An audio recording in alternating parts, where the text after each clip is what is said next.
LGBTQ 1-minute news. Let's queer up the world view. Turkey cracks down on Istanbul Pride, detains dozens. Turkish police detained at least 50 people, including a journalist, during an LGBTQ plus Pride event in Istanbul on Sunday, after participants gathered despite a government ban. Authorities blocked access to key areas, increased security, and restricted subway service in central parts of the city.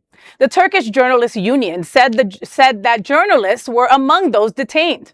Protesters vowed to continue demonstrating, chanting, quote, "My love, today isn't over yet. In fact, we're just getting started. We're not giving up. We'll keep taking to the streets from every corner we're in."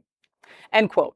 Homosexuality is legal in Turkey, but pride marches have been routinely banned since 2015. So every pride march we celebrate in freedom should remind us of those who can't.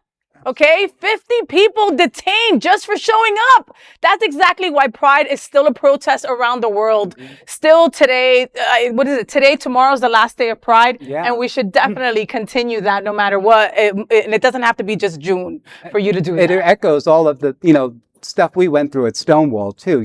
People got arrested, people got hurt and stuff. And so, you just see the full spectrum of the world in terms of where the LGBTQ plus views are and stuff. And so, some countries like Turkey, they still have a lot of work to do. Their president or prime minister, I think it's President Recep Tayyip Erdogan is actually, he aligns with, a lot of the Islamist factions in the country. And when he first ascended to the presidency, I believe about 15 years ago, since the crackdown, his wife never would cover her hair. And in order to appeal to the more conservative constituents in his country, he had his wife cover her hair. Oh, wow. He's taken more conservative social views. And it's very much like what in Viktor Orban's Hungary, where it was the promotion of homosexuality. You could be homosexual, but don't show it on the street. You can't have, don't hold hands, don't kiss, don't do this, don't do that.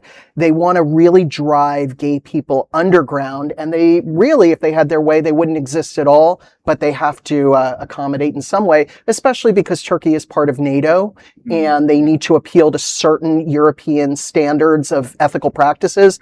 But it's a very complicated situation there because you're straddling both worlds. You got one foot in Europe and you have one foot in the Middle East, and things just don't fly in the Middle East like they do in Europe. So it's a tightrope that they're walking there.